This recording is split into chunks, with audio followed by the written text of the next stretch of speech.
Sup, people of the internet, it's Den Den Kushi, and welcome to part 1 of a multi-part series where we essentially cover every single One Piece theory that is at the core of the story. So make sure you liked and subbed, and without further ado, let's just get straight into this. Before the Void Century, underwater volcanoes erupted and a great freeze took place. Oda showed us this initially when Nami explains how islands are made before Little Garden, and we saw another example in 1050 when seawater and magma mix, causing a huge explosion, team rocketing Kaido and Big Mom in the process. So, just over 1,000 years ago, the world was turned into a clean slate, setting the stage for Oda's main story to begin. Oda showed us this through Drum, a country that was abandoned, meaning Drum is a clean slate with no alliances or history. Wapol wants to take over the castle there, and then Luffy defeats the False King, after which Wapol flees and creates Black Drum Kingdom to oppose it. Now, Imu, Joy Boy, and Lily were nakama. We know this because the most important themes in the overarching story of One Piece are friendships, brotherhood, and bonds. This was recently conveyed at the Rocky Port incident by Garp, Aokiji, and Kobe. More specifically, one of the deepest running themes in the entire One Piece story is the bonds between nakama, which is highlighted by Dofi, Corazon, and Law's story. This bond is represented by a ceremony drinking sake. The sake cup ceremony is referred to as the Sakazuki tradition in One Piece, and of course Sakazuki is the current fleet admiral of the Marines, evoking some strange connections to Akainu. But anyway, Roger had sake brothers, and he was like Joy Boy. Oden drank sake with his friends, and again, he's a parallel of Joy Boy. Luffy has Ace and Sabo, so it's pretty much guaranteed that Joy Boy also had sake brothers too. We can assume Joy Boy and Lily shared a connection, which is then portrayed through Luffy and Vivi's relationship. We know Imu has a painting of Lily in Marijois, meaning Imu and Lily definitely had a relationship.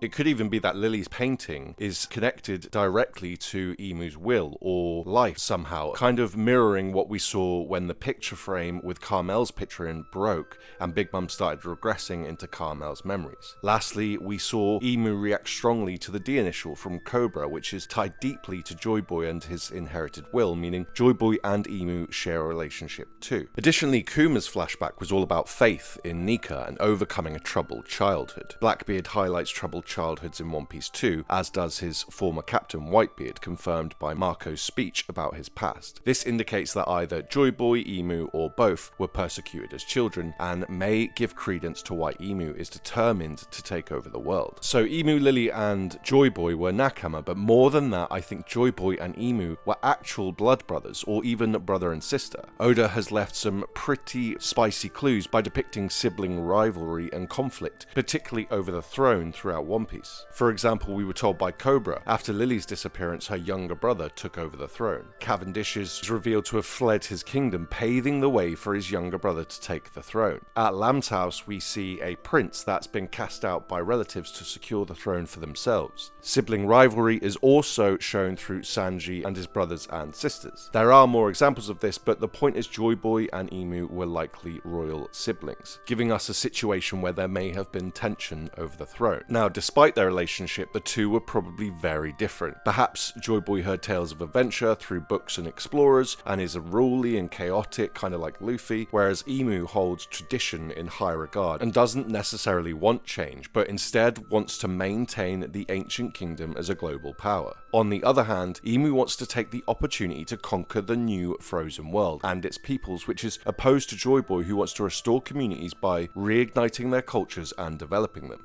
This is paralleled in Drum Island with Wapol, who wants to take over the abandoned kingdom, as I mentioned, which is in contrast to Dalton, who is later elected by the people to rule, both of which are resolved by our Joy Boy figure Luffy. Okay, so if we believe Joy Boy and Imu were royal siblings, we can use the previous examples to see that because Imu is currently in power, it suggests Imu was the one that inherited the throne from Joy Boy. This would parallel Lily, who lost her throne after her disappearance. This is confirmed to us by the fact that the whales were waiting on one of the sovereigns, meaning something happened and the original sovereign lost their sovereignty somehow, and since then the whales have been waiting for them to reappear. Joy Boy decides to travel after hearing tales of adventure through historical records, which we can gather from the many adventurers' books we've seen throughout One Piece, such as Bragman, Nolan's Book of Lies, and potentially even Kuma's Bible. This journey reflects Buddha's real-life journey, where he left his palace as prince and lived among the poorest. Emu comes to detest history and stories because of Joy Boy's love for adventure, particularly once he leaves Emu behind. This is when Joy Boy becomes the first person to travel the entire new flooded world, during which he discovers Raftel. This mirrors Roger's circumnavigation of the globe, where he learned Raftel existed. Also, just like Roger, I believe Joy Boy took a second trip around the world. Now, there are a handful of locations we can be sure Joy Boy visited on either one of these journeys,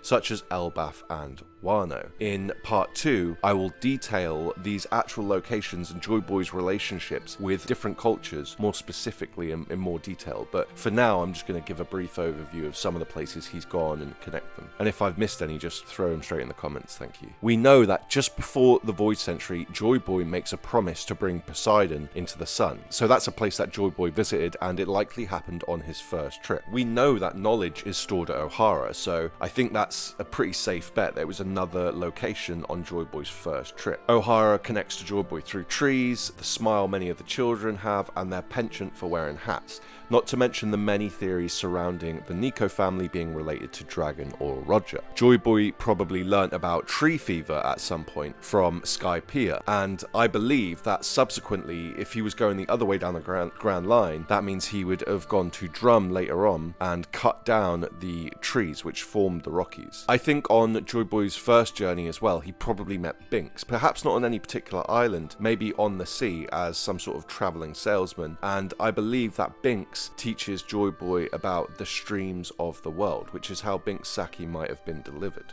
There are lots of references to offerings to a sea god in One Piece, so I wonder if Oda will later tie this in with like Binks offering his sake into the stream as like an offer to the sea god. But as I say, I'll go into more detail in part 2. There are a couple other small bits of information we can go off as well. For example, with the whole Fishman Island thing, Joy Boy promises to return there, so it shows that he went there at one point, and then there's a poneglyph there with an apology which shows us that he went there a second time. Proof of Joy Boy's second journey lies not only in the poneglyphs, but also the sun symbol representing the 8 kingdoms, which we've seen throughout One Piece, and I've discussed it in previous videos. We see this with like the Alabastans, with the Shandorans, we even see it with the pillars at Zou. But in addition to this, the locations are often shown to have these exact same horns on the top of their palaces, which we see in Skypiea, Ryugu Palace, Amazon Lily, and also the Flower Capital. Now, Joy Boy definitely went to Elbaf, potentially more than once, but either way, it's safe to say that it was probably at Elbaf where Joy Boy accidentally ate the Gomu, mirroring Chopper in Drum Island, an outcast that finds a Hito Hito Nomi and becomes a healer just naturally, right? Like, doesn't seek out power, just sort of stumbles across it. Now, considering the environment and the geography was unfreezing, it's likely that the Gomu was kept hidden for a long time because it was frozen in the ice, and now it's thawing. That's how Joy Boy just stumbles across it before the Elbafians have a chance to, you know, take it back to the royal family or whatever they do with it. At Raftel, Joy Boy learns the true history of Nika and his heritage, and kind of begins his journey as the sun god. Okay, but as all this is happening and Joy Boy is on his adventure, Emu begins unfolding her plans for global domination. Despite the disagreement between Joy Boy and Emu to conquer the new up-and-coming world, Emu makes a deal with the Lunarians who already live on top of the Red Line. The deal is for them to build a castle on the Red Line in exchange for advanced technology, indicated by the flames on their back, which in turn blackens their wings. So, Lunarians probably accepted the offer, receive an upgrade, and Marijois is built. This is why Oda explicitly stated the Lunarians were on the Red Line before Marijois. It's not like the Lunarians are going to just let somebody come onto their land and start building a castle, so this tells us there was probably some sort of deal involved. The fact the Lunarians look like pimped out versions of the Sky Races and they contain elements of Nika, which were then recreated within the Seraphim, tells us that Lunarians have a connection to technology. It could be that just how King was experimented on and then the Seraphim were introduced, that the Lunarians' origin is a reverse of this, and the Birkans actually received elements of Nika from Emu somehow. Around this time, Emu secretly recruits 5 defeated selected world leaders with the offer of immortality and power to act as emissaries on Emu's behalf. These world leaders are chosen not only because of their vulnerability after losing recent wars, for example the Shandian War, which was 830 years ago, but also because they have ties to the ancient weapons. Either way, this makes up the first 5 of the future 20 kings. With Emu's plans to move up to Marijwa in place,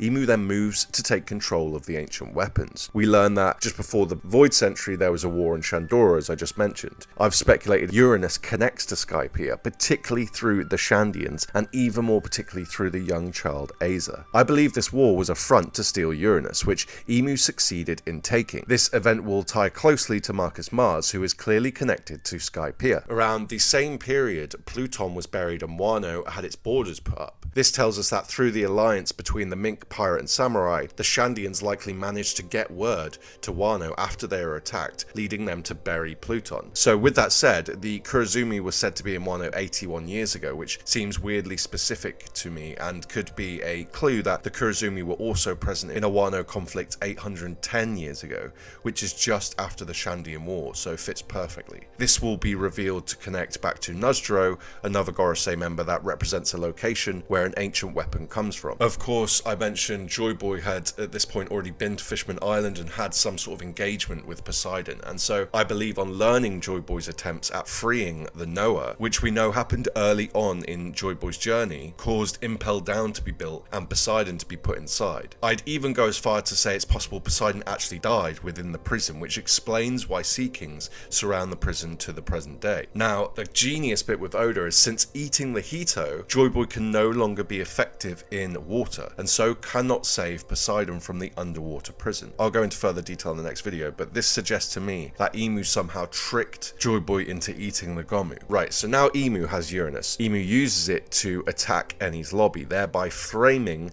the ancient kingdom, because the ancient kingdom have advanced technology. This dubs the missing King Joy Boy as a tyrant, as illustrated with the misrepresentations of Kuma the world government has made to the One Piece world. I think the strike also probably further disturbed underwater volcanic activity, causing a dramatic change in sea current, causing global warming to begin. We saw how change in underwater sea temperatures has a dramatic effect on current a few times, such as the downward plume that took the Straw Hats to Fishman Island. The rise in temperatures melts most of the ice, leading to a huge release of water and a dramatic rise in sea levels. Joy Boy, as a top member of the ancient kingdom, as I stated, is seen as responsible for this and becomes infamous, effectively preventing Joy Boy from coming back to the ancient kingdom and his throne. Now, since the Uranus strike, there's massive changes in geography, and Emu takes the opportunity to begin separating the world populations as she takes over. The habitable half of the world, which Marijwa controls, becomes renamed Paradise and is made up of calmer sea currents, climates and mostly humans, telling us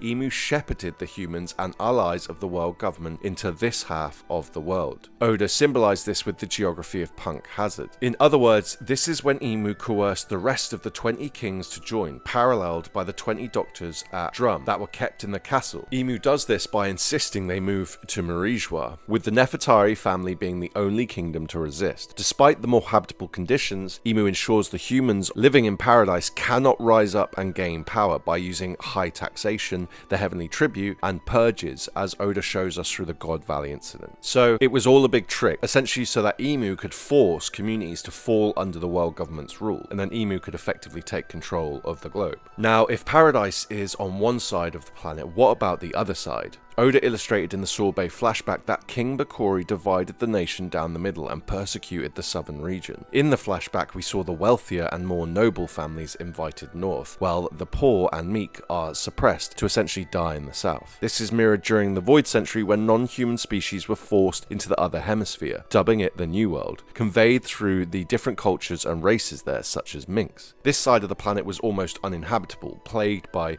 dangerous weather and phenomenon. However, this forced the inhabitants of the New World to adapt, become strong, and develop their own cultures outside the usual reach of the world government. As the world heats up and life becomes a bit easier, Emu detects the growing power of the New World and begins to try and establish alliances with the tribes of the New World. We know, however, the Albathian giants resisted for centuries, with Mother Carmel only recruiting John less than 100 years ago. So in other words, it took like, what, 700 years or more for Emu to actually recruit people from outside from the New World. And also, with unrest and rebellion stirring around the world, Emu plots to secure global control by secretly uniting the ancient kingdom with the rest of the world at Marijua through the guise of a political marriage with Lily. This parallels the Whole Cake Island wedding event, when the human cyborg Sanji, representing the advanced technology of the ancient kingdom, and Pudding, representing the spiritual and magical powers of the New World, are put into an arranged marriage. Now, it would appear that Lily or someone ate some wedding cake during the ceremony, and the cake had some strange properties, which it sounds insane, I know, but I can explain this. In every arc, we've seen cake, more specifically wedding cake. We've seen it in cover stories, we've seen it with Zoro when he nearly cut his own legs off, we've seen a whole arc based around making a cake, so we can be sure that for some reason Oda is signaling to the reader that wedding cakes had some significance. Of course, we also see that weird scene where Carmel was eaten and some sort of power transferred into Big Mum, so at the wedding there could have been this situation where the guests or the bride or something are eating the cake and somehow Emu is tricking them through that, like binding them through some sickness or something, but I'm not actually sure on that one, so you guys let me know in the comments why you think Oda includes wedding cakes every few chapters. It's wild. Now, Oda used Lola and Loki to depict the details of the actual wedding ceremony itself. Big Mum tried to use chiffon instead of Lola after Lola fled the arranged marriage in search of her true husband. So it sounds like Emu used a fake Joy Boy or something along them lines to marry into the Nefertari, and like Big Mum, was caught in the act. This fits well also because it's likely Emu wanted to avoid being seen, which is currently the case, right? So as opposed to standing in front of all the nobles and revealing Emu's self, Emu probably had a stand-in or some sort of double, just like Lola and Chiffon. So the Nefertari realize something's fishy and they're like, screw this, we're gonna leave. And on leaving Marijua, Lily is kidnapped. Lily's brother inherits the Alabaster throne, and then Alabaster dries up from the absence of Lily, who is probably the rain god referenced in Skypiea. Lily is kept at Marijua bound to Emu in a way that means being apart will end their lives, which is conveyed in the present story by lovesickness specifically. Empresses of Amazon Lily get this weird terminal illness that means if they stay apart from the man they love, they'll eventually die. All of the previous and even the current empress that we are aware of fled Amazon Lily to be with their loved ones so they could survive this, except from one mysterious previous empress who is held in the highest regard because it's suggested that she died from lovesickness from not leaving Amazon Lily.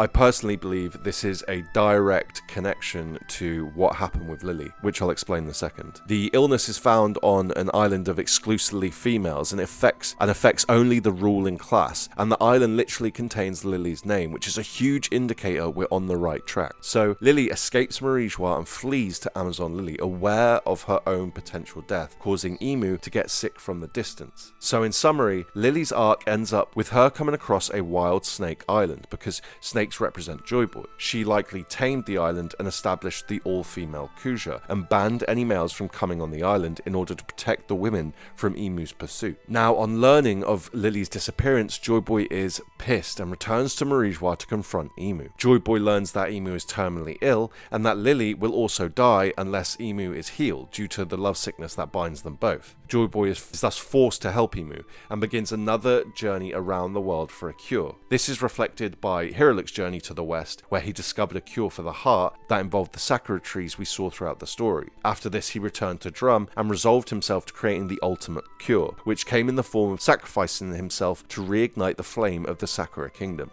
Detecting sinister motives, Joy Boy takes one last trip around the world. It's then that Joy Boy takes his second trip, and he also hopes he can help all these people that are suffering from the damage done by Uranus, the increased sea levels, etc, etc. Detecting Emu's sinister motives, Joy Boy decides to put together an 800-year plan dubbed the Will of D in place, ensuring his agenda will be passed down and eventually fulfilled, removing Emu from power. I imagine Joy Boy could have actually defeated Emu at the time, however, due to their bond or due to this Lily situation, he was forced into helping, as I say, and couldn't unalive Emu at the time, right? Alright, so through this plan, Joy Boy commissions the poneglyphs to be made from the Kazuki clan, including an apology to Poseidon. Using Bink's knowledge of delivering Bink's sake, Joy Boy uses the dragon stream, uses these streams that I talked about earlier to deliver the poneglyphs to their rightful locations. Brook is the straw hat that points out the 2,000-year streams, and he's deeply connected to Bink's sake as well as whales, who likely also use the dragon stream to travel, so it's suggested that the dragon stream is what delivered the poneglyphs. I believe Joy Boy built MF to fulfill the promise to Poseidon at Fishman Island, considering he couldn't go in the sea himself anymore, so he sends MF down to Fishman Island, which is why we saw MF come out the sea 200 years ago. Now, again, I'll talk about all of this in more detail in part 2, but finally, Joy Boy hides the core elements of his plan at Raftel, which I speculate involves a false sun or some sort of sun generator, potentially a Vivra card for Emu's body, stuff like that. So Joy Boy finishes his journey by returning to Marijois and sacrifices himself to save Emu. Again with Hiruluk sacrificed his own life to show that committing to your dreams is how you fulfill it, even if that means sacrifice. I've been talking in recent videos about the fact that Joy Boy's potent desire for freedom is potentially reincarnated in several devil fruits, including the Gomu as his mind and the Opi as his heart. And with the end of Joy Boy, this puts the Great War to an end. Now, it's likely Emu retaliated.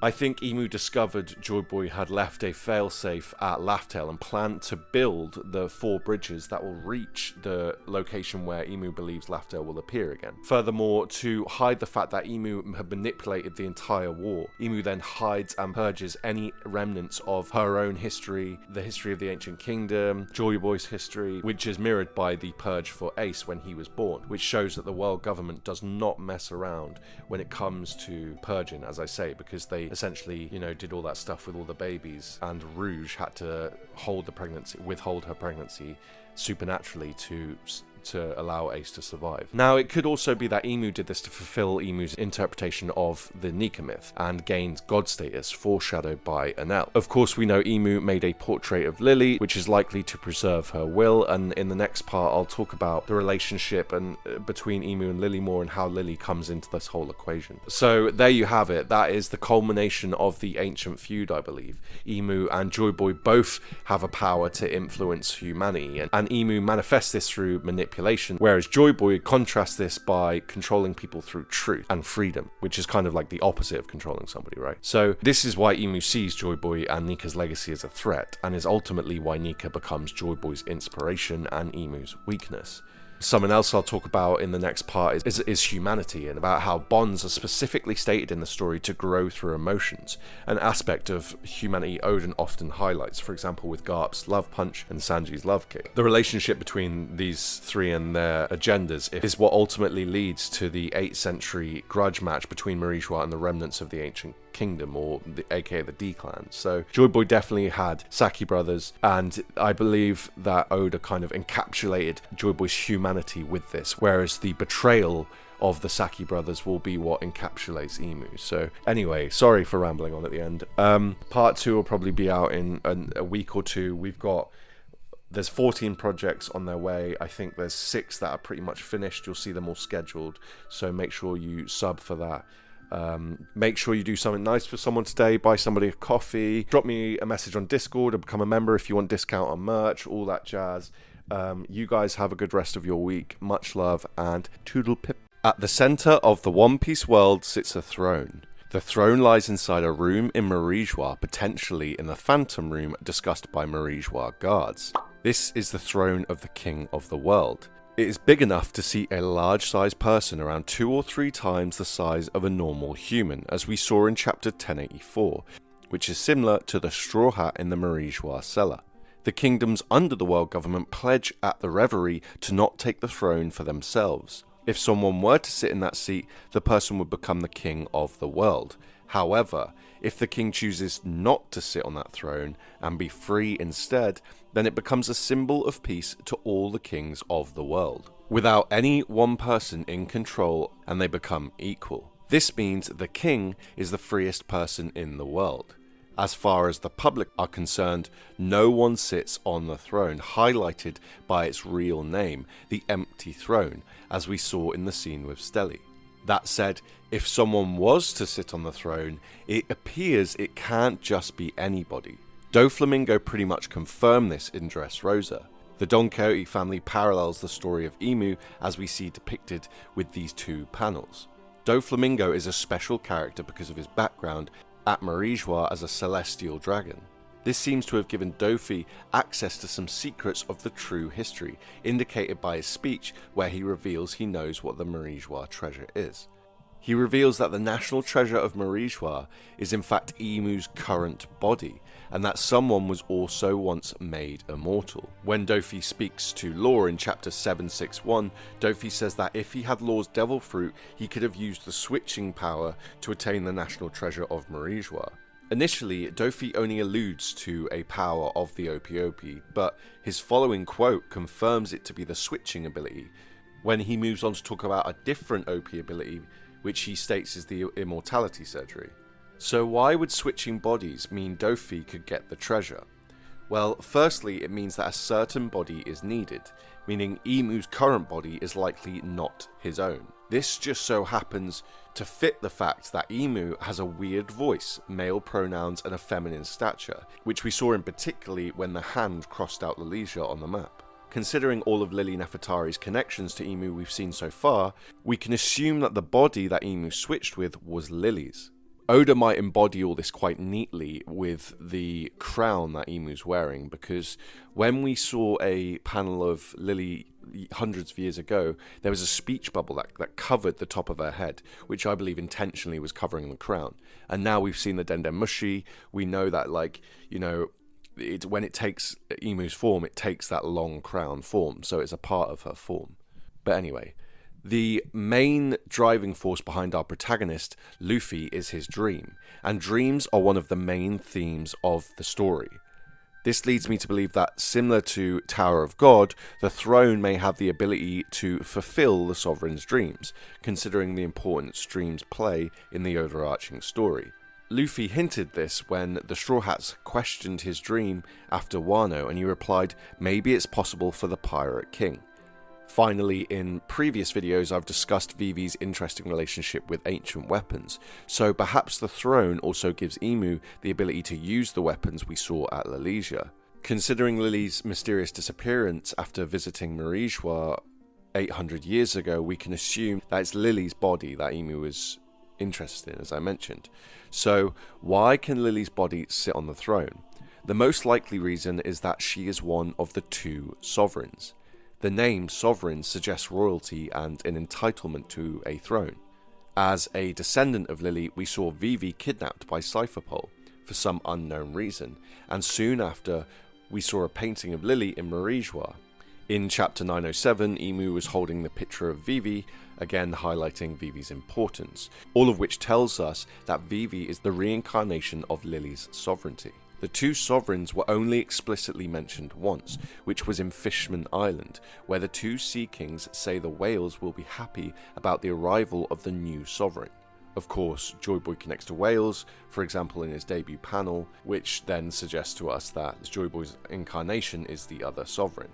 But how does this tie back into the Void Century? Well, we learn in chapters 392 and 395 that Marijois was established at the end of the Void Century following a Great War, which is around the time Lily went missing. Vegapunk confirmed in Egghead that this is also when Joy Boy was around. Given what we know about the advanced technology of the Ancient Kingdom, how would Imu be able to win the Great War? How would her followers ever be able to beat the Ancient Kingdom? The 20 kingdoms under Imu certainly didn't possess any superior technology. We know this from the kingdoms that still participate in the Reverie, none of whom even really have electricity. In chapter 147, we see Cobra's flashback of an older Reverie and still basic technology, so nothing's changed. Also, we know that the people that do have the skills or knowledge to advance civilization and technology are pursued by the world government. For example, Clover, Tom, Vegapunk, all of whom are dead. So, how did Imu overwhelm such an advanced technology? During Marineford, Doflamingo questions, pirates are evil, marines are righteous. These terms have always changed throughout the course of history. So, Oda is showing us here that the faction in power has switched places many times throughout the true history, and that the people who are on the top are the ones who decide what the definition of justice is. This implies that during the Void Century, the definition of justice was shifted by Imu against the Ancient Kingdom. Dofi is the antagonist of the Dressrosa arc, where we discover a parallel implying during the Void Century, Imu and her followers manipulated the truth, which brought down Joy Boy and the Ancient Kingdom. The Don Quixote family tricked the population of Dressrosa into thinking that they were the heroes and that the Riku family were the villains, despite it being the other way around. The Riku family had been framed for a massacre actually committed by the Don Quixote family. The Don Quixote family pretended to be the saviors when they were in truth the oppressors of Dressrosa, which is the same story to what happened to the Ancient Kingdom. Imu made it appear that the Ancient Kingdom was a threat and the world government would be the cure. In the current timeline, Oda showed us how this went down through Lalesia. Imu was revealed to have a powerful weapon, which could be Uranus, or at least something similar, which he used to destroy an island and most of its inhabitants. Remember, flames were used to power it, and flames are connected to the sun, right? So it appears that 800 years ago, Imu used the same weapon on Enies Lobby and fueled it with something connected to the sun. By doing this, it frames the Ancient Kingdom, their ancient weapons, and the energy source that the Ancient Kingdom was using to power them. Interestingly, Moda and others escaping Lalesia just in time might hint that some survived Imu's initial attack on Enies Lobby, evoking ideas around the formation of the D-Clan potentially, or other rebellious parties. Now, there's more evidence for a huge disaster like this when we look at Whiskey Peak. I think Whiskey Peak has so many gravestones with the strange whale tail-like symbol associated with Joy Boy in some of my older videos because they were victims of a huge cataclysm, but Joy Boy discovered the truth and made graves for all of the people. So, if Imu did blast Enies Lobby, unaliving thousands while framing the Ancient Kingdom, even if the Ancient Kingdom attacked the world government, it would only solidify the prejudice against the Ancient Kingdom further, leading to even more war. Also, this would make a powerful guise for the 20 kings that still meet up at the Reverie to this day. The 20 kings to demonize the Ancient Kingdom, giving them justification to cut them out of history. The ironic twist here, of course, is that all along it's a trick by Imu, who wants the power of the Ancient Kingdom for herself to take over the world. Anyway, this transition in how the Ancient Kingdom was perceived by the people of the world marked the shift in the era, from the era of the Sun, or the era of the Ancient Kingdom, to when Imu's time began, and the era of the world government, also known as the Moon era, which is the current timeline the readers are in. Oda has alluded to this multiple times in the past, from explicit to more subtle, with some of the deeper references, for example, coming from Giola, another Don Quixote crew member who used the immortal art and heavenly art, which symbolizes what happened during this period. So, in summary, Imu would not have been able to compete with the strength of the Ancient Kingdom and its technology, plus Joy Boy, plus Zunisha, plus the ancient weapons, and so instead cheated by shifting the status quo to facilitate the destruction of the Ancient Kingdom by the actual people of the world. Never fear though, for Joy Boy's here. Joy Boy left an apology to Poseidon and left something at Raftel confirming he expected his own demise. So in other words, Joy Boy came up with a plan.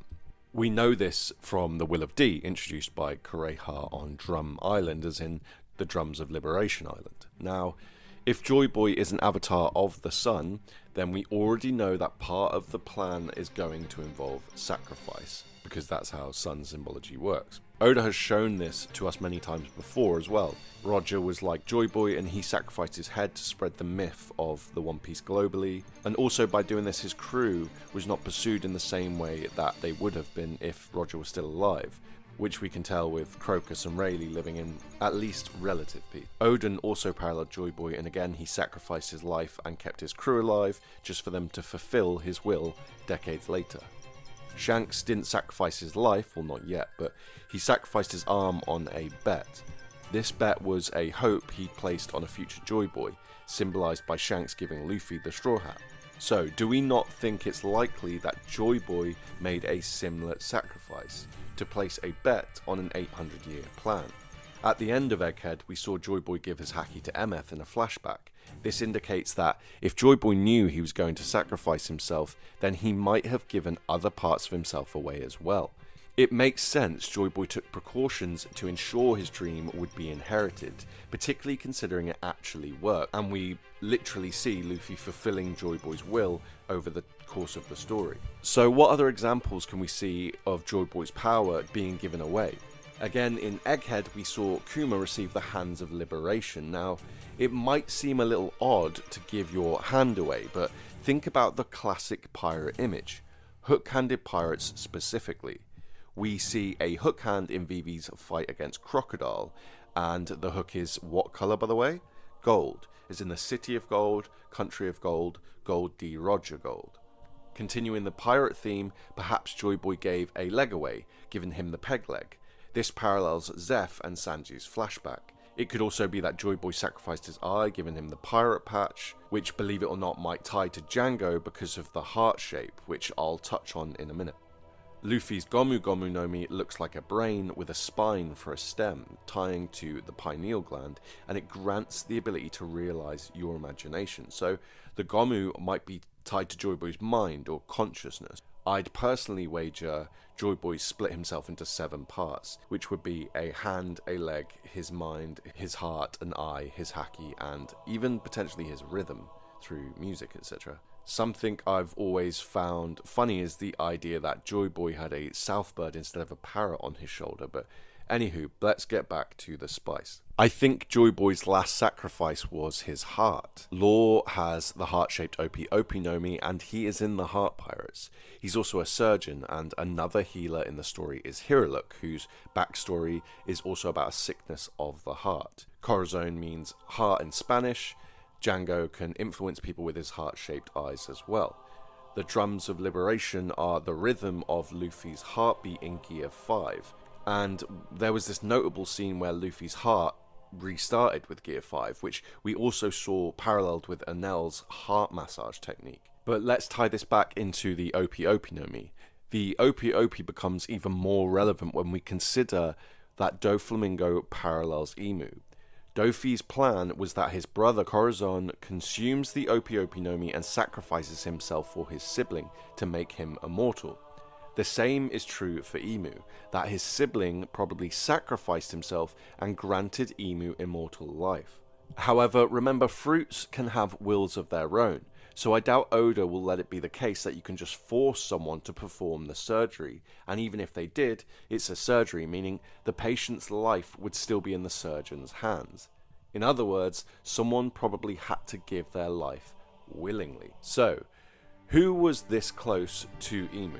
Well, one of the deepest running themes in the entire One Piece story is the bonds between nakama, which is highlighted in Dofi, Corazon and Law. Roger had Sake brothers, and he's like Joy Boy as I mentioned. Odin hits some sake with the boys too, and again, he's a parallel of Joy Boy.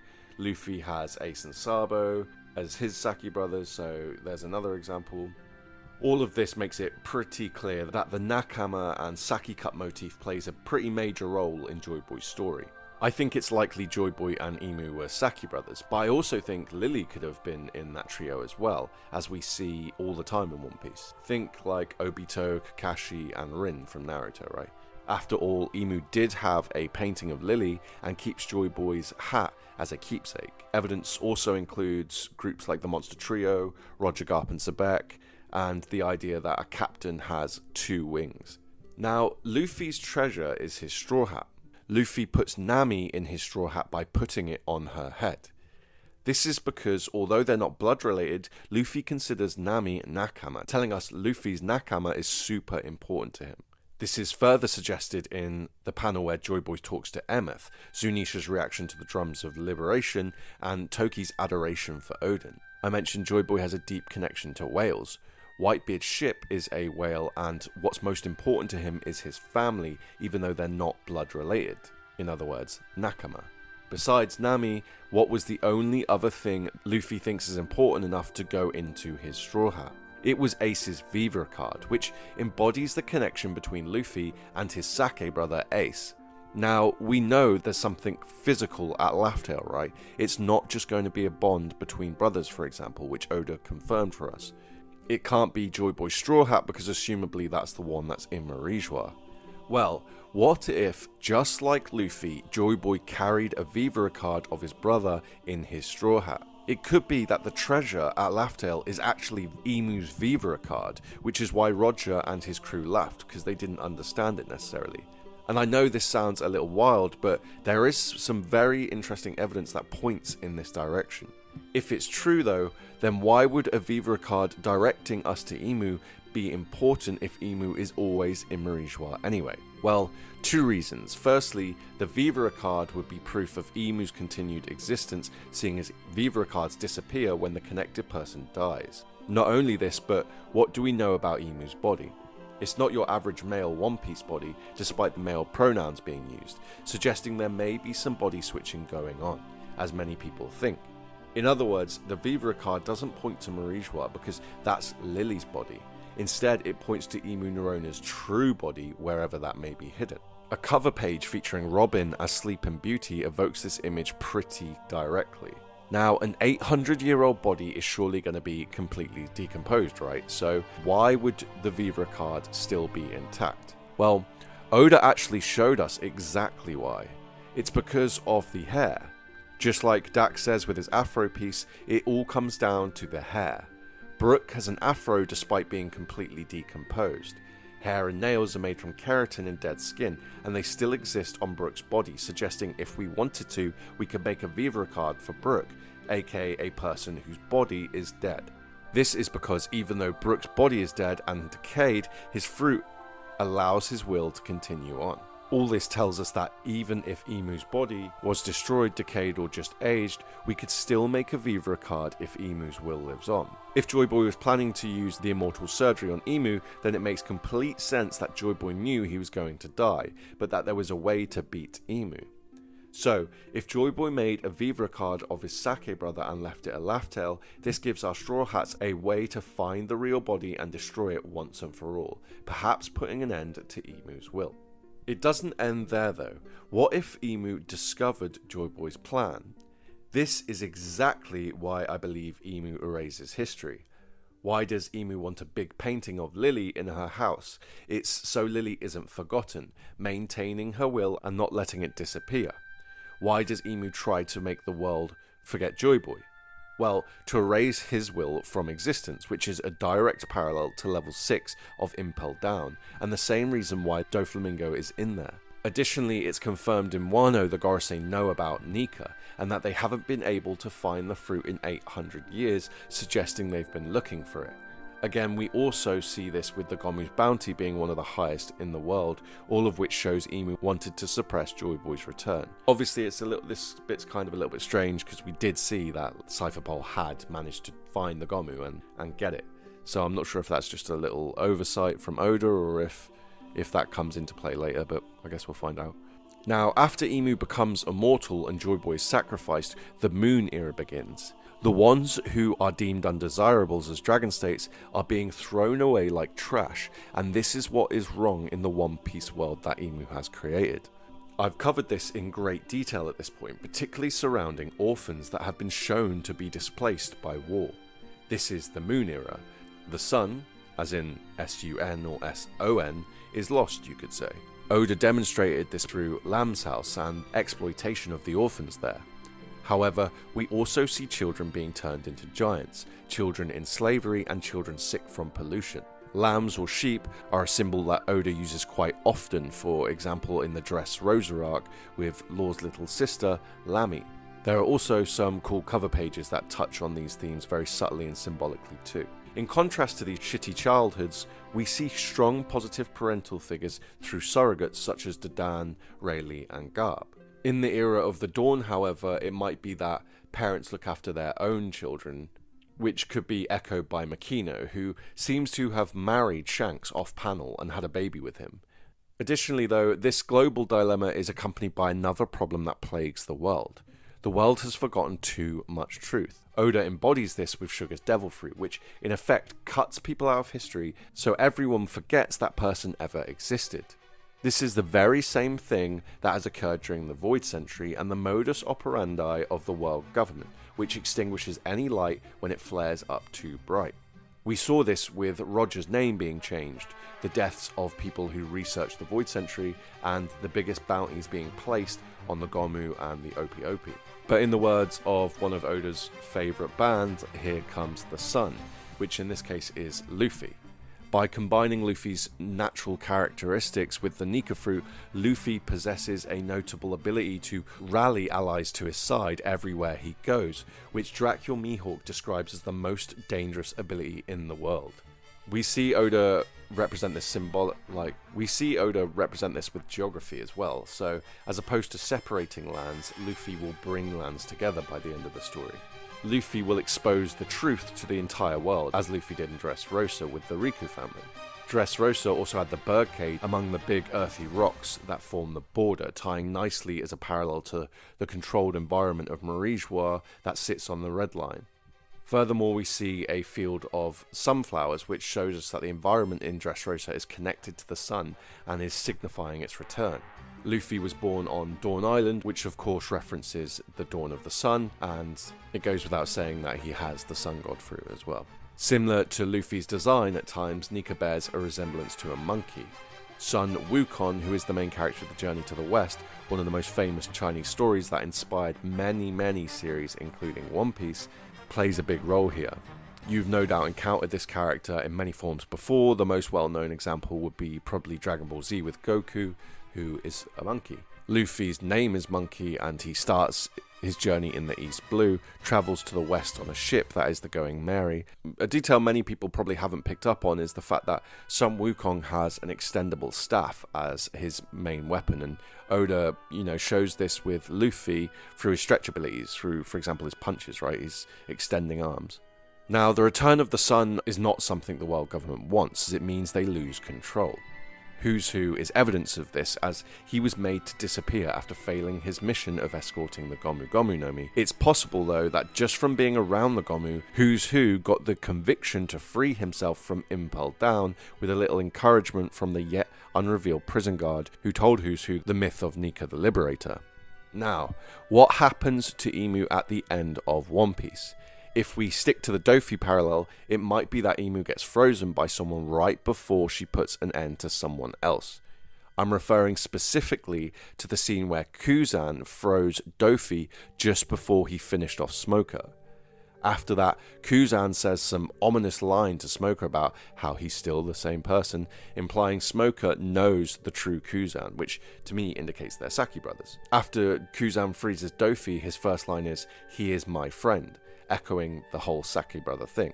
In other words, I'm saying that Emu might be frozen by the end of the story, which draws really interesting ideas around the idea of sleep and permanent sleep.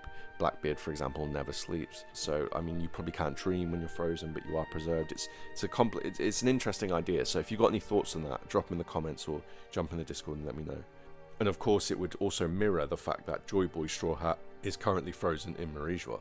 Some things in the One Piece world cannot be stopped. So long as somebody pursues the inherited dreams and wills of the people, freedom will always be on the cards. Will Joy Boy's plan come to fruition? We assume so. In the meantime, subscribe, like the video. Hope you enjoyed all of this. I know it's quite an abrupt end, but this is just going to be a pure theory vid. I've been Den Den Kushi, you've been slapping that tushy. Take care, have a nice day, and peace. Did you know Ryuma might be Ethan Nuzjiro's dad? Sounds insane, right? But the suffix uma in Ryuma means horse. Did you know in an SBS Oda said Brook would be a horse if he was an animal? Why does Nuzjiro look like Kozaburo? And why do they share the same uro suffix? Why does Zoro get the uro suffix when he's in Wano? Why does the Kazembo have the suffix umi like emu? Did Emu curse the original Kotetsu? And for real, what happened to Denjiro's face? Pretty weird. Sup, people of the internet, it's Den Den Kushi, and today we're breaking some big old doors down at Marijois and getting answers to more of our questions. We recently covered Emu, the Earth God, and now it's time to go through each Gorosei member and start opening up some of the mysteries. By the time the vid's done, you'll be shaving your head and practicing swordplay with a big cursed stick. So please, demon pierce that sub button and let's get cooking. Oh, and one more thing, I'm going to say parallel a lot, so I thought I'd add a little jingle every time I say it to make it more bearable. Sounds a little something like this. Right, enjoy. The Wano arc is split into two parts, embodied literally in the case of Roof Piece happening above at the same time as what's happening below with Orochi, Denjiro, and Hiyori.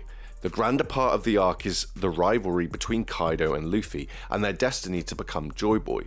However, the actual meat of the arc consists of an 800-year grudge held between the Kurazumi and Kozuki, which ended with Hiyori and Orochi. With that in mind, it's possible that Nozdro was the start or the cause for this grudge.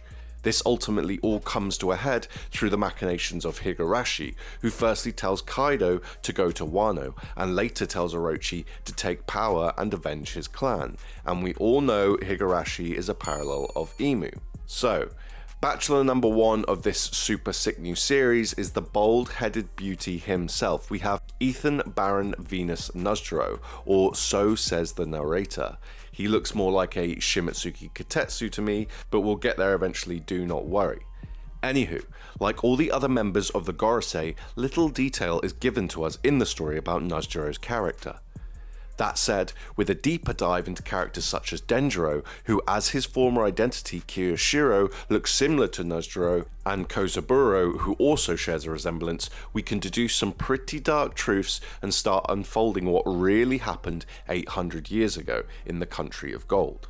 Some other important things to note about Venus that will definitely come up is he has ties to horses, he has ties to death and gods through the whole divine Marijois vibe, and of course he has ties to swords. But with all of this, where do we begin? Well, firstly, I'm sure we can all agree that Nozdro is from Wano. Hundreds of years ago, Wano was known as the country of gold. Nozdro is the head of finance, and Denjiro was a money changer and bodyguard for Orochi and Odin, which parallels Nozdro and Imu's relationship. The V in Nozdro's name represents Venus, the Chinese symbol for which translates to gold star, and is associated with luxury, money, and notable metals, particularly gold. Orochi was borrowing money all over town, showing how Oda reflected some of Nozdro's themes in the modern Wano arc. Oda uses Orochi to parallel Nozdro again when Orochi died in the fire after being pinned down by falling wood. Nozdro's yokai form, the Bakatsu, is a horse that is burned alive after being tied to a burning barn. The Bakatsu depicts themes of death and betrayal, which are the main themes in the whole Wano arc. Additionally, Zoro took on the suffix Juro during the arc, and Nozdro's name ends with the same exact suffix, among other characters such as the traitor Kanjuro. All the Gorosei dress in suits except Nozdro, who dresses in a kimono, which is typical Wano clothing. He also rocks a fresh pair of traditional wooden sandals, also known as gita. His kimono is white, but all the other Gorosei dress in black, perhaps evoking the distinctly white Wado Ichimonji, a sword made in Wano. Nozdro, being the only swordsman of the Gorosei, also ties him to Wano, highlighted when he immediately recognized the Sandai Katetsu wielded by Zoro. We met a centaur called Speed in Wano that has a few interesting connections to Nozdro too, and of course, being a centaur is half person, half horse. So Oda has revealed enough for us to connect Nozdro closely to Wano. More clues can be found when we look at characters that resemble Nozdro in the story. In Wano, it's revealed that Denjiro had a previous identity which parallels Nozdro. Nozdro resembles Denjiro's previous form, Kiyoshiro, the head of the Kiyoshiro Yakuza family.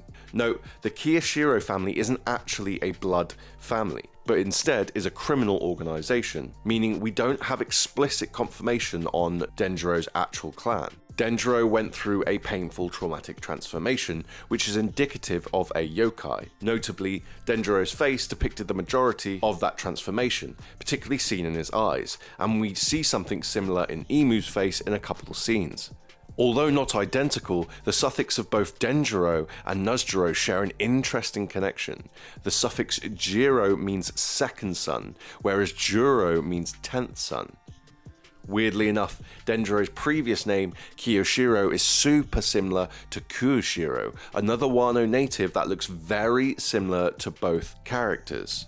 Kushiro Shimatsuki is a descendant of Ryuma and Kozaburo, who forged the Wado. This stands out immediately as a red flag for a few reasons. Firstly, Kurashiro is the son of a world-famous master swordsmith, Kozaburo, who gave us the lore drop on cursed blades. Again, the uro suffix in Kozaburo matches Nuzro, indicating Nuzro has a connection to cursed blades. Furthermore, Kushiro is the father of Kuina, who died mysteriously. We recently saw Nuzro use his one sword style, which is what Kuina uses. Despite her being the daughter and a student of a two sword style sensei, the importance of which is highlighted by the Shimatsuki symbol itself. So, the one sword style is probably relevant here. Notably, Toki takes this same stance also, and as an Amatsuki she has a deep connection to Nuzro too, which we'll get into. Kushiro Shimatsuki is the sensei of the Shimatsuki sword school and mentor to Zoro. He also, like Zoro, is a descendant of Ryuma Shimatsuki. There's two kanji for the prefix Roro in Roronoa, one meaning furnace, evoking the whole hell vibe, and the other meaning a road a man or horse can walk down, tying us to Nuzro's horse form. In addition to this, Ryuma has the suffix uma, which means horse, as I mentioned, tying the two pretty explicitly. So considering the ties between Nuzro and Kushiro, could this mean Zoro and Kushiro parallel a relationship between Nuzro and Ryuma? Maybe specifically a sensei-pupil relationship, or maybe instead they were brothers or related somehow. Although subtle, Oda gave us some other connections between Nuzro and the Shimatsuki. Nuzro demonstrated ice attacks during Egghead, which we've seen before with other swordsmen such as Brook, also in Egghead. The name Shimatsuki means frost moon. The previous daimyo of the frozen region of Ringo was Ushimaru Shimatsuki. Both the Shimatsuki and Ringo share connections to the theme of death. Ringo is a currently abandoned district in the north of Wano country and has a winter climate. Seeing as the Shimatsuki left Wano 55 years ago, it could be that Ringo was their native region. This may have been the case for centuries as well, considering Ryuma is hundreds of years old. I should point out that a lot of fans think that Ryuma is 400 years old, but that was a mistake made by OPM. Might have been OPM One Piece magazine. So that is a mistake, and the chances are, I think we can all agree that he's probably from around the Void Century, correct? Ryuma still had some skin and muscle, contrasting Brook's complete deterioration after less than 2 years, suggesting the Shimatsuki sword god was unnaturally preserved. It is said to be so cold in Ringo that people buried there do not decompose and their bodies are often preserved, something known as eternal grave, or Tokyo no Haka, highlighting the theme of death again. Moria hinted at this when he noted Ryuma's body was so well preserved. Ringo and the Shimatsuki connect to death and perhaps unnatural preservation, both of which are themes that embody Nuzro. Adding to this, there's an eerie bridge located in Ringo that connects the village from the cemetery, divided by a river. This is a metaphor of the bridge between life and death and the river Styx. The river Styx connects deeply to Brook, who's the equivalent of the ferryman, Charon, and Oda said if Brook was an animal, he'd be a horse, but we'll talk about Brook a bit later. From these death vibes in Ringo, we can speculate that the name Ringo might be a play on the word limbo through the interchangeable LNRs we see throughout the story. So, bearing in mind the Shimatsuki's connection to death and preservation with Ringo, Nuzro, who's an undead yokai with unnatural preservation, could tie in very well here. We know the Gorosei have lived supernaturally long because of a flashback showing Saturn 200 years ago looking the same age as he did in the Egghead arc. This contrasts the fact that Oda stated the longest a human can live in One Piece is 140 years. Another clan that has yet to have their native region confirmed is the Amatsuki. The Amatsuki share an intimate relationship with the Shimatsuki, which could even be hinted at when looking at Wano characters with green hair, such as Zoro, Furiko, Toki, Hiyori, and Aramaki. I'm not going to say anything about the fact Nuzro is bald, but it could be that otherwise it would give the game away with his little green fro, right? That said, Nuzro was shown to wear a green cloak in later anime episodes. The Green Reaper scene was very green as well. Green Bull has deep ties to Wano, his colour scheme is green, and he has the Ama honorific, meaning heavenly, in Aramaki, like Tama, Amatsuki, and Tengoyama, which I'll cover in a sec. The Amatsuki are a family that lived in Wano at the end of the Void Century. We know this because Amatsuki Toki is from the end of the Void Century and she said her parents are from Wano. Toki's journey resulted in her using her devil fruit to move forward in time, where she meets Odin. Later, Toki marries Odin, who is an analogue of Joy Boy, emphasizing Toki's importance to the grander story. And she also mentions she doesn't care if it takes years to reach Wano because she's just happy to be around Odin.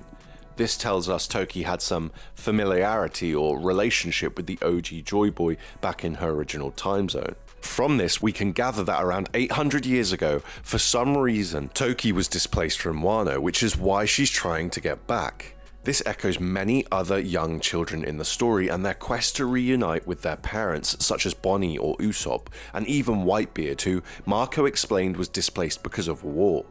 So, by looking into the Wano arc, it appears some big event went down 800 years ago with the Shimotsuki, Amatsuki, and Joy Boy, all of whom just so happened to be around at the same time in the same place. But what happened, and what role did Ethan Baron Nozdro play? By following the Amatsuki thread, we can see exactly what Nozdro got up to and how it still affects the One Piece world up to the present timeline. We see the Amatsuki family in Wano when Orochi was just a young child. They were powerful supporters of the ruling family, the Kozuki family, the third and final clan to be confirmed to live in Wano 8 centuries ago. The Amatsuki were loyal enough to earn their family the title of daimyo of an unknown district. That said, we can see it's likely the district was the Kuri region. Kuri is home to Amagasa village, with the prefix Ami matching the heavenly theme of the Amatsuki. Further evidence comes later in the timeline when Odin to rule over. In other words, 800 years ago, Joy Boy reclaimed Ringo, or possibly all of Wano, and returned the country back to its rightful rulers. Kuri is also where the Straw Hat was said to be made, connecting Joy Boy explicitly. Not only this, but Kuri was shown to be a distinct circular shape. This is much like the other significant places visited on Joy Boy's journey, such as Alabasta, the flower capital, Zo, Goa, and a couple of other places too. These are all places tied through different versions of the symbol of the 8 kingdoms, which is most likely what the bottom of the Kozuki flag signifies. So we're getting closer to discovering the details of what went down in Wano and at the end of the Void Century, and thus closer to unraveling the mysterious Nozdro. When we consider Toki's familiarity with Joy Boy, alongside the idea that Joy Boy helped the Amatsuki, we can start to paint a more detailed picture of what actually went down. A few decades before the present story, it was Sukiyaki Kozuki's father who was shogun, and initially he had no children. In chapter 965, Higurashi says this made the daimyos restless and that they each had an heir they wanted to be shogun. So here we see the beginnings of clan rivalry. Orochi's grandfather unalived the other daimyos one by one with poison, including the Amatsuki daimyo, but finally an heir was born, which was Sukiyaki, Momo's grandfather. The kurazumi plot was discovered, Orochi's grandfather committed seppuku, and all the kurazumi titles and lands were stripped, as well as their respect as a clan. Oda repeats the same idea a couple decades later, again involving Higurashi. Higurashi, disguised as Odin, told Sukiyaki to take on Orochi, saying Orochi could mix medicines. Soon after this, Sukiyaki dies from sickness. During Higurashi's speech to Orochi, she mentions cursing Sukiyaki Kozuki twice.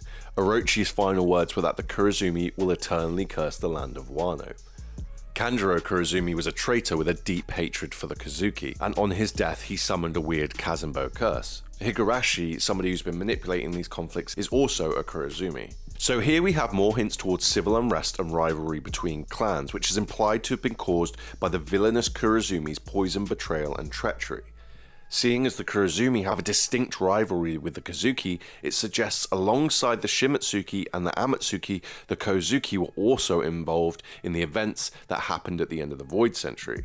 We know during this time, the Kozuki formed a bond with the friendly Mink tribe and agreed to help each other whenever one of them was in trouble. This is likely the case with Joy Boy pirates too, considering Joy Boy's ties to the poneglyphs, which Kozuki masons were said to have created. It was confirmed the Kozuki were responsible for Wano's closed border policy, and presumably they are connected to the sinking of Pluton under Mount Fuji, which was revealed to Robin through Sukiyaki Kozuki. Alrighty, so now we have 3 clans, a fight for the shogunate, betrayal, poison, death, and also Toki's displacement. The image is becoming much bit clearer. But which clan was already shogun? It's indicated mainly through Japanese honorifics that the Amatsuki were the shogunate. Hiyori is the mixed daughter of a Kazuki and Amatsuki, and her alter ego Komurasaki translates to undiluted, highlighting her pure royal bloodline. In feudal Japan, rulers were often seen as having a divine right or heavenly favour which legitimized their rule over the people. Similarly, the name Amatsuki can be broken down as follows. Ama, meaning heaven or heavenly, which implies their divine connection or right, and then Suki, which we know means moon, symbolizing power, ethereal precedence, and of course is linked with the Kazuki clan and the rest of Wano in general. In fact, the only clan the honorific Suki doesn't really connect to is the Kurazumis, so it shows that they're a black sheep and like the odd one out. But anyway, this could suggest that the Amatsuki were viewed as divinely chosen leaders, matching themes we've seen in most arcs in One Piece and, for example, royalty. Wano's isolated, tradition-rich society seems to have placed a significant emphasis on families with ties to ancient or prestigious bloodlines, and names linked to celestial phenomenon often reinforce this sort of stuff in One Piece. So, if the Amatsuki were at the top, it's most likely that underneath them were two rival swordsmithing families, which were the Shimatsuki and the Kozuki. We know this because in the present timeline we have Kozaburo Shimatsuki making the Wado, for example, and Sukiyaki Kozuki forging the Sandai Kitetsu, two opposing sword families. Seeing as Nozdro was probably around during the Void Century, I think he instigated a civil war, causing Wano to fall deep into conflict. I'll explain more in a second, but I think this led to the creation of the Kurazumi and the displacement of Toki. As I mentioned, it seems the civil war was caused by a betrayal and poisoning, most likely of the Amatsuki shogun 810 years ago. Why 810 years ago specifically? Well, 81 years ago, the Kurazumi were stated to be among the 6 noble families in Wano. So I'd say Oda is hinting that the events involving Nozdro took place 810 years ago, which fits the end of the Void Century. Obviously, that's a very precise guess, but I'm standing on business with this theory at this point, so may as well go hard or go home, right? And with that, it brings us into Act 2. Now, the Kurazumi crest just happens to have an almost identical upside-down pentagon. 5 Gorosei and an upside pentagon in the center could parallel Wano's original 5 clans and the old country's layout. Furthermore, 2 members of the Kurozuki have ties to cicada, and Imu has ties to butterflies. Semimaru means cicada cycle, and the cicada theme is also present in Higurashi. Kurazumi also has the suffix umi at the end, which means sea, the enemy of the devil fruits, according to Vegapunk, and is also Imu backwards. Furthermore, Imu is also tied to Wano through the serpent motif found in Orochi's name, and Denjiro cuts the head off the snake, so to speak, when he beheads Orochi. We know the world government had dealings with the shogun of Wano, such as trading weapons, further demonstrating Imu's influence in Wano. I speculated the Amatsuki's home is Kuri. Kuri means chestnut, and the City of Gold, which probably ties to the Country of Gold, is covered in these golden chestnuts. Not only that, but the throne room in Marijois is also covered in these golden chestnuts, so Imu is tied to Wano. And from what we will speculate about Imu, it was most likely around the Void Century period. Now, Imu parallels 3 so-called mountain witches in One Piece, who are Kureha, Carmel, and Higurashi, all of which I've discussed at great length before. Consistent with Higurashi's story, where she manipulates Orochi, it's likely Imu manipulated Nozdro as a child during the Void Century by offering him great power. Considering Nozdro currently holds the Shodai Kitetsu, it makes sense Imu offered a cursed Kitetsu or the ability to forge cursed blades. Now, considering what we know about diseases and other things being passed down generationally, such as Amber Lead and Sapphire Scale, it could very well be that this was the origin of cursed blades, and the curse is also passed down generationally. Also, by forging the first cursed blade, this begins Nozdro's transformation into a yokai. I'm picturing a soul transfer kind of thing, like the blade is eating away at his life force and kind of binding it to Imu or something over time, and he doesn't kind of realize. Nozdro looks like Kiyoshiro, and Kiyoshiro went through a great transformation to become Denjiro, with his pain and anguish manipulating his physical body, suggesting Nozdro may have had a painful transformation.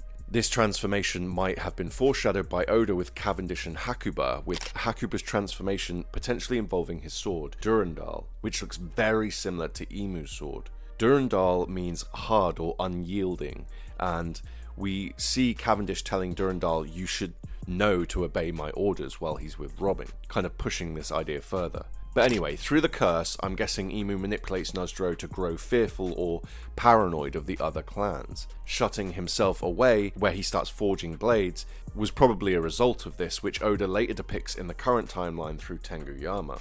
Nozdro thinks the plan is to unsettle the current Wano establishment and take over the country of gold for himself, which Imu motivates using greed, and so he begins to plot the overthrowing of the Amatsuki. By getting close to the Amatsuki shogun, just like Orochi did, Nozdro likely forged a blade for the Amatsuki, which kills the user, mirroring the poisonings we've seen during the Wano arc. Oda parallels this in the current storyline as Orochi orchestrates the downfall of the Kazuki family, all of which he does with a great power behind him, Kaido. Alongside Imu, Nozdro forms a new clan from all the disgruntled samurai around Wano, which is the Kurazumi, and initiates the rebellion. This is how we get the weird connection between the Kurazumi symbol and the pentagram in Egghead. It's showing people from all 5 of the original regions, but upside down. This matches the effect that we believe Imu had on the world, where the world's been said to have been flipped. After the success of the rebellion, Nozdro becomes shogun and he tries to rally the other clans in purging the remaining Amatsuki, but they decline. This reflects when Orochi offered the daimyos to follow him back to Odin Castle, but they refused and rebelled.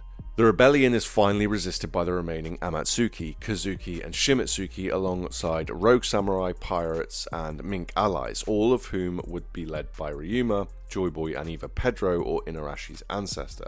Pedro because of the quote Luffy said during Peak Roof Piece, and Inarashi because of Yamato's recent cover spread which showed he's now the daimyo of Curry. So, this is the origins of the Samurai Mink Pirate Alliance, which we find evidence for with the inclusion of Joy Boy's whale tail symbol in the Kazuki crest, the Amatsuki bird, and possibly a lion's mane. The lion's mane would fit what I just said about Pedro, or perhaps even Sulong form of the mink in general. In a climactic final battle, and evoking imagery from Ryuma's fight with the dragon in Wanted, Ryuma sacrifices his life to ensure the success of the rebellion, encapsulating the whole self-sacrifice motif like other heroes in One Piece, such as Pedro again and Zeph's leg. R.I.P. homie. This causes his will to be inherited and live on, which contrasts Nozdro's unnatural long life. Kinda Jedi versus Sith vibes, right? Ryuma makes a last stand against Nozdro and his Shodaika Tetsu, reminiscent of Garp at God Valley, and does this in order to send Joy Boy away with Toki for her protection, and the assurance that the Amatsuki clan will live on, which would be Roger in the God Valley case, right? Additionally, we see a cool parallel in modern Wano with old Sukiyaki Kazuki who lives with the young Tama Kurazumi. This is a metaphor for the 2 clashing clans coming together. Other examples of this include the young adopted Toko Shimitsuki and also Ushimaru, the daimyo of Ringo who died 20 years ago protecting a young Yamato. Toki is given the Toki fruit by Joy Boy and sent through time to escape the purge, or alternatively, Joy Boy encourages her to awaken an innate ability like Gear 5 Luffy spurring Bonnie to change form. What makes some of us speculate this is because obviously Toki's name is Time, matches the Toki fruit, Time, so it's all kind of like, it could just be one natural inherent ability of hers. But anyway, Toki swears revenge, eventually coming to fruition in the form of Toki's daughter, Hiyori, witnessing Orochi's death, which is echoed by the song Moon Princess that's been passed down over generations. Now finally, at the end of the rebellion, Nozdro is captured and tied up, setting the scene for his transformation into his yokai form, Pakatsu. A Pakatsu is a horse that's been tied down that can't escape a burning building, leading to its traumatic death. The fiery horse is associated with terror and destruction, as its presence is believed to bring bad luck, fires, or other calamities connecting to Orochi's death, where he was trapped and burned by the Kazanbo. The Kazanbo is a mysterious fire spirit which I believe is secretly part of the curse Imu bestowed on Nozdro, which continues to affect the Kurazumi. I mentioned earlier the last line from Orochi during his death was, "The Kurazumi will curse this land for all eternity." Kurazumi literally means black charcoal, something used for burning. I imagine just as it did with Orochi, the Kazumbo appeared and burned the building Nozdro was tied up to, which we can assume, being feudal Japan, is going to be wooden, right? So this sets fire to everything, destroying Nozdro's physical form like with Saturn, and sending his will back to Imu this time. Kanjuro is a kurazumi and shared the Juro suffix with Nozdro, and it was him that summoned the Kazumbo. With this, Nozdro's will and his blade is prevented from going into the life cycle we see with trees and fire, and instead is sent to Marijua. This puts an end to Nozdro's story in Wano. This cursed immortality may explain why the Grim Reaper approached Zoro in Wano. If a byproduct of the deal with Imu was immortality so that Nozdro could serve Imu for as long as Imu wants, then it could mean Nozdro cheated death. So it's possible the Grim Reaper was drawn to Zoro in Wano as he was coming to collect Nozdro's soul like an overdue debt. But why do I think he would come to Zoro, and why at that particular moment? It's because of the Wado Ichimonji, a cursed blade forged by Kozaburo Shimatsuki. We know it's cursed because after Kozaburo's granddaughter Kuina used it, she died. A Grim Reaper evokes death and the journey to the underworld vibes, which are all over the Shimatsuki region, Ringo, as well as the Shimatsuki clan, and also Zoro, as I discussed earlier. I mentioned Nozdro matches these exact themes too, strongly suggesting Nozdro is also a Shimatsuki. However, the blade Nozdro forged was the first ever Kitetsu, meaning in One Piece both the Shimatsuki forged blades and the Kitetsu sword family are all part of one big sword family.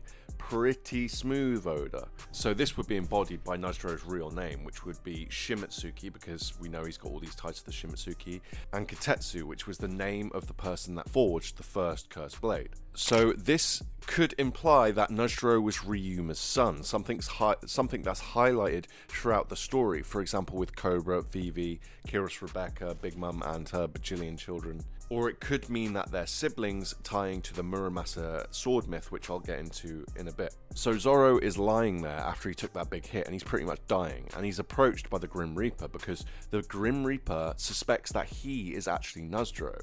Why though? Why would the Grim Reaper think this? It's because Kuina's Shimatsuki life force is imbued within the Wano. Interestingly, being female in the story seems to be significant and tied to lineage and royalty, so maybe that's why Oda gave us all that weird stuff about Kuina's femininity and hitting puberty, or perhaps the Grim Reaper is just a bit of a sexist dick, who knows. So the Grim Reaper senses Shimatsuki will in the Wado and comes to collect. However, it could be possible that Zoro's will was strong enough to convince the Grim Reaper that Zoro will collect the soul on his behalf in exchange of his own life. It could be some very classic One Piece I can't die until my captain achieves his wet dream type-ish, but we have seen many cases of Zoro surviving something he shouldn't, most particularly the nothing happened moment, which kind of reinforces this idea. But now we ask, what is a cursed blade? There's some debate about whether swords in One Piece can actually bear a curse.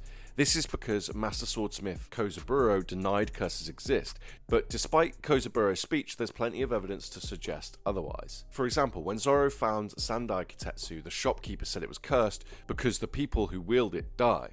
Kinemon and Hitetsu's reaction to Zoro getting Enma are very similar to the shop owners. Hitetsu and Kinemon advised Zoro to not use the blades as they feared it would end up badly for him. Zoro says that he needs to tame Enma. On occasion, Zoro speaks as if Shizui is a bloodthirsty sword acting on its own, so it's clear some characters sense that curses do exist.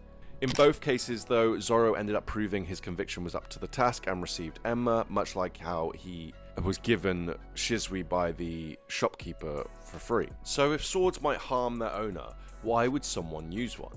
The swords themselves could be crazy sharp, maybe even supernaturally so. When Zoro first uses Sandai Kitetsu in the shop, and he does his test of luck against the sword, the Kitetsu pierces deep into the floor. Law is another character wielding a cursed sword. This blade may be particularly sharp, like a scalpel, fitting Law's whole like surgeon theme. Now, graded blades are stated to be extra sharp. In One Piece, swords are classified into several grades based on their quality, craftsmanship, and the materials they're used from. At the top are the supreme grade swords, the finest and most legendary weapons. Examples include the 12 supreme grade swords, such as Nozdro Shodo Kitetsu. Following this tier are the great grade swords, which while not as respected as the supreme grade are still of remarkably high quality and often wielded by very skilled swordsmen.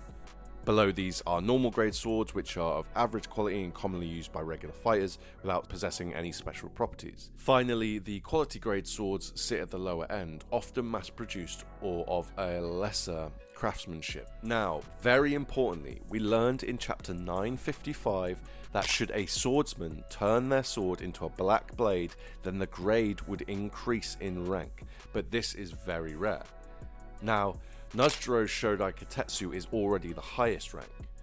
Given that the Shodai is called Demon Piercer and it is the highest rank, it's possible the blade got its name from decapitating that huge skull on Onigashima, which I do still believe is Oars' father. We get clues for this from Oars Jr.'s Jolly Roger having the number 3 on it, and the fact Oars himself was also likely to have been found in Ringo. Zoro's Enma, Wano, and Shisui are all one rank below his, meaning if he blackens any or all of his blades, he'll have the same, if not more, supreme grade blades than Nozuro.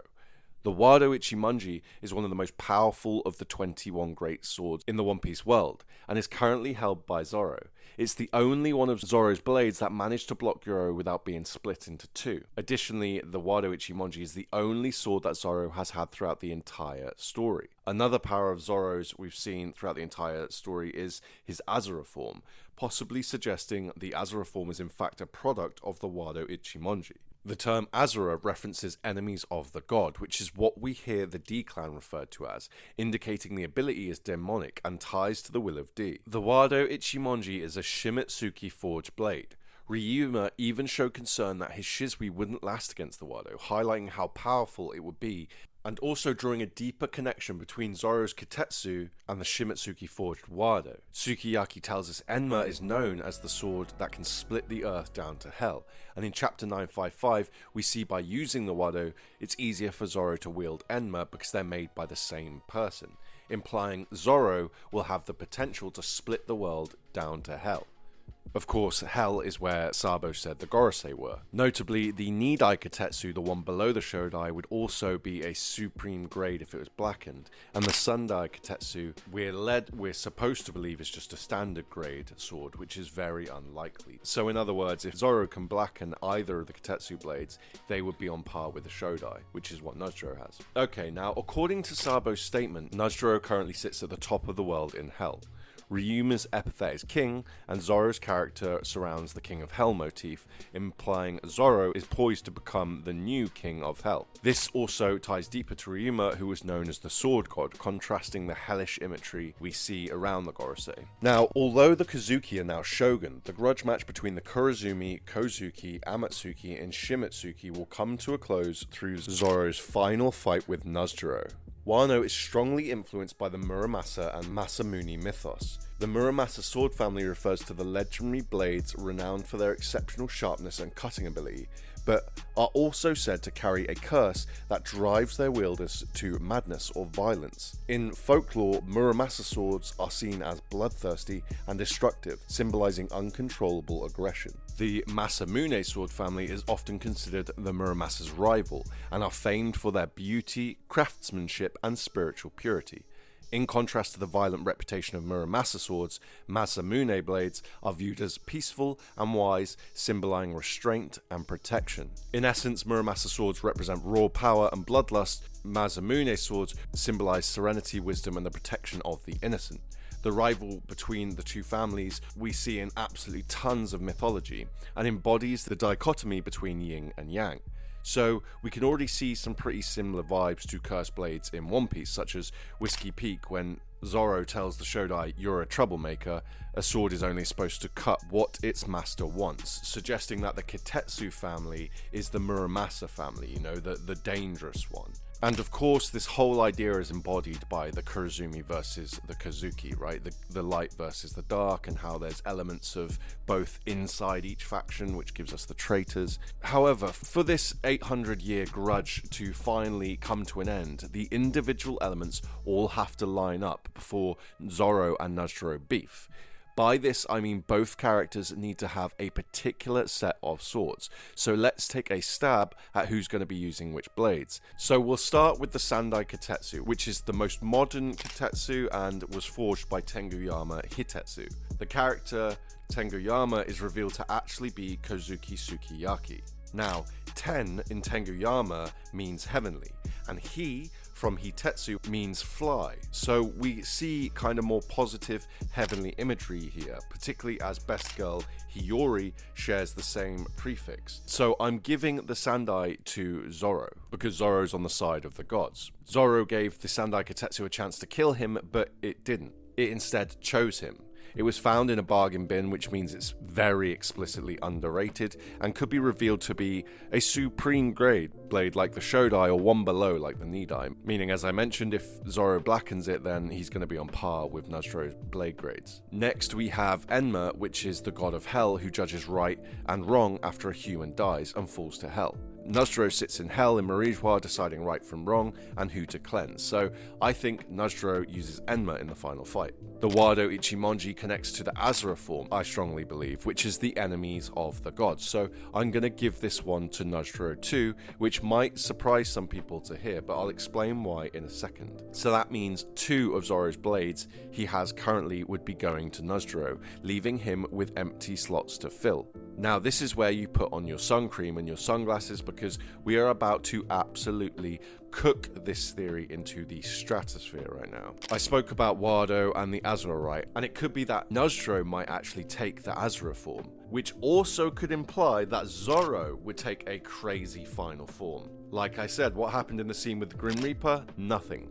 Absolutely nothing. Hey Grim Reaper, bye Grim Reaper, and that was it. Now, being an unhinged One Piece theorist, I have to think there is more there. Earlier, I linked the Shimatsuki to the Grim Reaper. We also said that Nozuro forged the Kitetsu blades, meaning if Zoro uses all 3 Kitetsu blades together, does he finally become the King of Hell? Did he make some kind of agreement with the Grim Reaper to retrieve Nozuro's soul? If this was why Zoro was so quick to attack Nozuro, the answer is yes, because Zoro will become Shaman King. No, I'm just joking. But for real, let's take a look at the other characters involved and how Zoro will get these swords. So if Zoro already has Enma and Wado and Shodai, and somehow he loses Enma and Wado to Nozuro, it leaves him with Shizui, which means he needs to find the 2 other blades. Considering I believe Nozuro will use the Wado, I think it's likely that the Shodai Katetsu that Nozuro have will also find its way to Zoro, so they've like switched their most powerful supreme grade blades, right? Which gives him 2. It gives him Shizui and the Shodai, leaving just the Nidai. Now, if Zoro is getting the Nidai, it means someone has to go to Wano to get it, because it was left there. Most readers are expecting this return anyway, particularly via Blackbeard, who is the swordsman of the Blackbeard crew, Shiryu.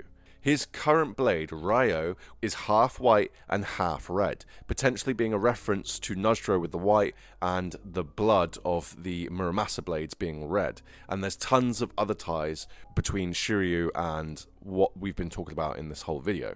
Shiryu is notorious for his bloodlust, reminiscent of cursed blades, which Oda highlighted when Blackbeard gave Shiryu his sword back, and he immediately killed a load of prisoner guards. Remember, Kuro in kurazumi means black, perhaps being a parallel to Blackbeard here. The bloodlust is the reason why Shiryu was put in Impel Down in the first place. His birthday is June 11th, giving us the classic 11 and 6 we see with many other swordsmen in the story, such as Zoro and Kuina. Shiryu provided the antidote to Blackbeard for Magellan's poison, connecting to the poisonous aspect of the Kurazumi clan that we discussed earlier. Lastly, Shiryu smokes a cigar constantly, which leads me to talk about my boy Smoker. I think it'll be Smoker that takes on Shiryu in Wano.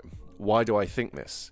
It's because his counterpart is Tashigi, and I think Tashigi will have to finish the job, taking down Shiryu once he's got the Nidai. Once Shiryu gets the Nidai and starts using 2-sword style. This would then give us the parallel to Kuina using 1 sword in the Isshin Dojo against opponents that are using 2-sword style. Yes, this does also mean I think Smoker is going to die in Wano. Smoker has a ton of weird connections to Zoro, and they even look a little bit similar. Smoker's got a green tint to his hair, and his weapon is equipped with Sieve Prism Stone, which also comes from Wano. Ask yourself, what is Smoker's real name? We still do not know. So Smoker probably has some weird ties to Wano. If Shiryu gets the Nidai when Blackbeard goes to Wano and Smoker and Tashigi fight him, and then Tashigi collects the Nidai, which ties into her whole collecting sword hobby, then this would be a perfect fit. Tashigi gives the sword to Zoro, connecting to when they first met and Zoro proved himself worthy to the shopkeeper in front of her. This will be Zoro reuniting with Kuina's will and fulfilling his dream before he takes on Nozdoro to become the king of hell. Kuina's life force binds Zoro's destiny to Nozdoro. Nozdoro's eternal life comes at the cost of fellow Shimitsuki souls. This is amplified by the Shimitsuki forged Wado Ichimonji. Zoro will overcome his battle with the Wado-wielding one-sword style Kuina Shimitsuki by beating the Wado-wielding one-sword style Kitetsu Nozdoro Shimitsuki, her ancestor and the reason for her death. Flare learned from the bartender in Wanted that Ryuma was actually the swordsman called King, so Zoro will become the king of hell, and the sword god, and he will defeat Nozdoro, a devil or an Oni which is living in Marijua. After Nozdoro's demise, the only remnant of the kurazumi will be Tama Kurazumi, who is a young female, meaning she will lose her clan name if she marries, and the clan name will be forever forgotten. This is contrasted by the Amatsuki and Kazuki unified in Hiyori. Wow, okay, so that's that then, I guess, people. Thank you so much for listening. Anyway, thanks for watching, guys. As always, you've been great. Den Den Kushi aims to provide grounded, free, fact-based theories, taking a deeper glimpse into Oda's intricate masterpiece. That said, if you want to buy us a coffee or contribute to some ideas, you can become a Patreon, become a member, or simply hop in our Discord and become part of a tight-knit community. Anyway, make sure you subscribed, like the video, and make sure to join us for the next one. Till then, bye.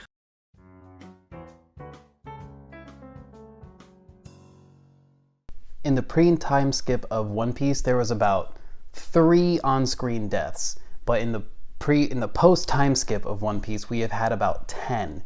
This is events leading up to chapter 1086, so if you are not caught up, this is your chance to leave the video now. What I want to bring up with this video topic is that there seems to be a pattern of the post-time skip deaths. Now, really quick, the 3 pre-time skip deaths I'm referring to are the guy in Marineford that Akainu killed, then Ace, then Whitebeard, okay? So that's out of the way.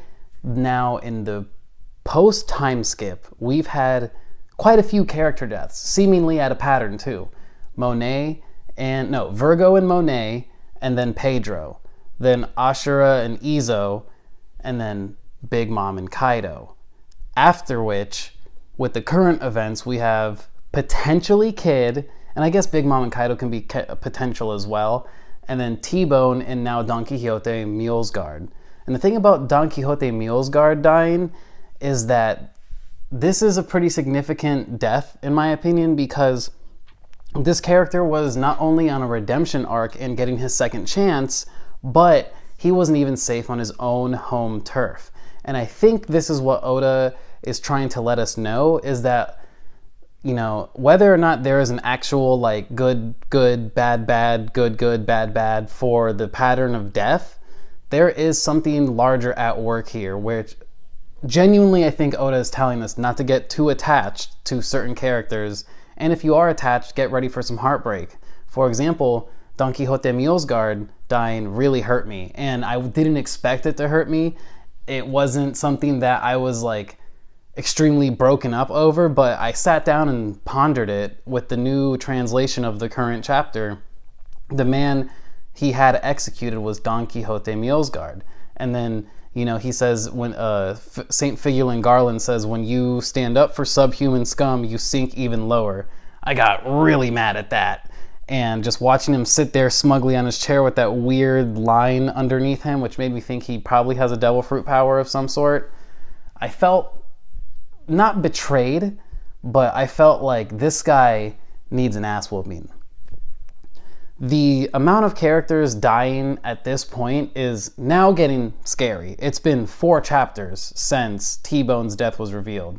Just a couple chapters later, we have Mulesguard dying seemingly right now.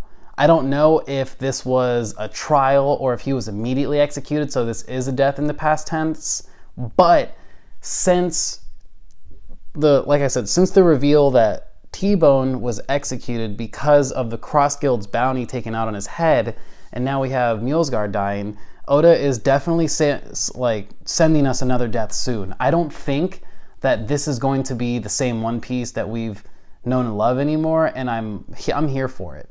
I am intimidated, but I have a very, very dark prediction that one of the next major character deaths, if not, just a side character or something like that, will either be the true body of Kuma, Dr. Vegapunk, or maybe even someone along the lines of Bonnie.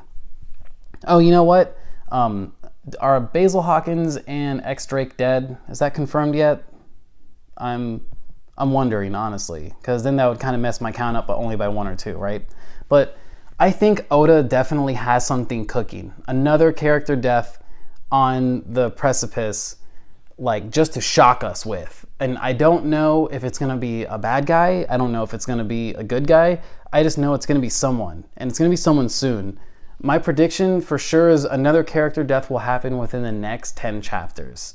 And I know it's kind of like a wide time frame, but 2 character deaths within, 4 to 6 chapters?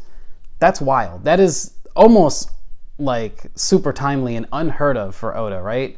Because even the time between Ashura Doji and Izo's death taking place, those were like 60 chapters apart, maybe a little less than that, but quite a long amount of months and weeks passed by before, after Ashura died to Izo dying. That was a while, and it's unconfirmed if Big Mom, Kid, and Kaido are alive or not. It's completely unconfirmed. We don't know yet, We're truly in the final saga. I feel it now.